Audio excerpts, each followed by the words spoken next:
ఒక పల్లెటూరులో ఆవు మేక రెండు స్నేహితులుగా ఉండేవి.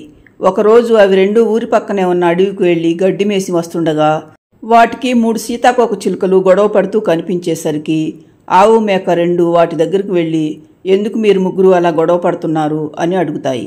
అప్పుడు సీతాకోక చిలుకలు 3, మాలో ఎవరు తెలివైన వారు, ఎవరు అందమైన వారు, అలాగే ఎవరు మంచివారో తేల్చుకోలేకపోతున్నాము. మాకు మీరే సరైన తీర్పు చెప్పమని ఆవు మేకలను అడుగుతాయి.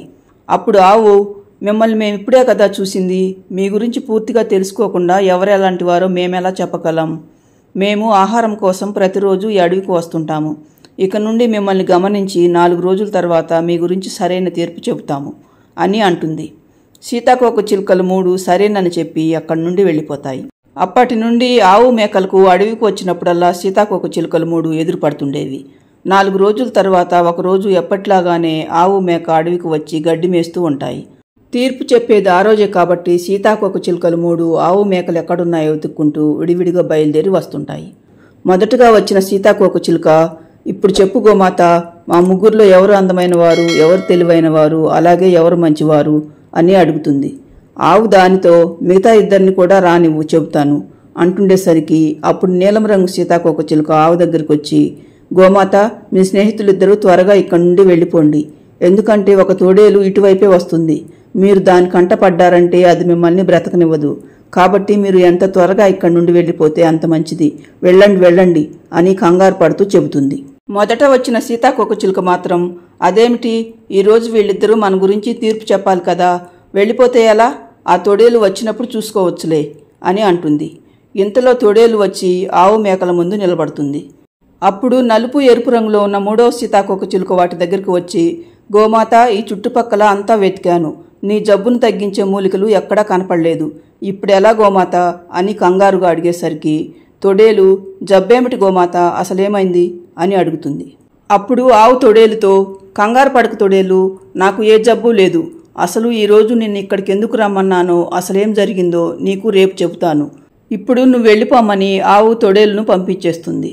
అప్పుడు సీతాకోక చిలుకలు 3, అదేమిటి గోమాత, నువ్వు వెళ్ళమనగానే ఆ తొడేలు అలా వెళ్ళిపోయిందేమిటి అని అడుగుతాయి. ఒకసారి ఆ తొడేలు ప్రమాదంలో ఉంటే నేను కాపాడాను. అప్పటి నుండి అది నాతో స్నేహంగా ఉంటుంది. ఇప్పుడు కూడా మిమ్మల్ని పరీక్షించడానికే దాన్ని ఇక్కడికి పిలిచాను. అది వచ్చిన పని అయిపోయింది, అందుకే వెళ్ళిపోమన్నాను అని ఆవు అనేసరికి, అది వచ్చింది వెళ్ళిపోయింది, ఇంతలో నువ్వు మమ్మల్నేం పరీక్షించావు గోమాత అని సీతాకోక చిలుకలు 3 అడుగుతాయి. అప్పుడు ఆవు వాటితో, మీలో నలుపు రంగు సీతాకోక చిలుక తెలివైంది. ఎందుకంటే తొడేలు నుండి నన్ను కాపాడాలని, నాకు జబ్బుందని తొడేలును నమ్మించింది. నాకు జబ్బుందని తెలిస్తే ఆ తొడేలు ఆ రోగం తనకెక్కడ వస్తుందోనని నన్ను తినటం మానేస్తుందనుకుని అలా తొడేలును నమ్మించింది. ఇక నీలం రంగు సీతాకోక చిలుక మంచితనమన్నది. ఎందుకంటే తొడేలుకు మేము కనపడితే అది మమ్మల్ని చూసి తినేస్తుందనుకుని మమ్మల్ని వెంటనే ఇక్కడి నుండి వెళ్ళిపోమని చెప్పింది. ఇక తను చాలా అందమైన దాన్ని అనుకుంటున్న 3వ సీతాకోక చిలుక ఒట్టి స్వార్థపరురాలు. ఏదేమైపోయినా తనకు అనవసరం, తను అందగత్తెనని తీర్పిస్తే చాలు దానికి అని సీతాకోక చిలుకలతో చెబుతుంది ఆవు. అవి 3 ఆవు చెప్పింది అక్షరాలా నిజమని అనుకుంటాయి. తర్వాత తను ఎంతో అందగత్తెనని అనుకుంటున్న సీతాకోక చిలుక, నన్ను క్షమించు గోమాత, ఇక నుండి నేను అందగత్తెనని గర్వపడకుండా అందరి మంచి కోరుకునేలా ఉంటాను అనేసరికి, మీకు దేవుడు అందమైన రూపాన్నిచ్చాడు. ఏ కల్మషం లేకుండా హాయిగా మీకు నచ్చిన చోట విహరిస్తూ ఉండండి. అంతేకాని ఎవరు ఎక్కువ ఎవరు తక్కువ అని ఇంకెప్పుడు గొడవ పడకండి అని ఆవు, పదమిత్రమా వెళదాం అని మేకను తీసుకుని అక్కడి నుండి వెళ్ళిపోతుంది. తరువాత సీతాకోక చిలుకలు 3 ఆవు చెప్పింది అక్షరాలా నిజమనుకుని మరెప్పుడూ గొడవ పడకుండా స్వేచ్ఛగా ఎగురుతూ స్నేహంగా ఉంటాయి. చూశారుగా ఫ్రెండ్స్, ఈ వీడియో నచ్చితే లైక్ చేయండి, మన ఛానల్ను సబ్స్క్రైబ్ చేసుకోండి.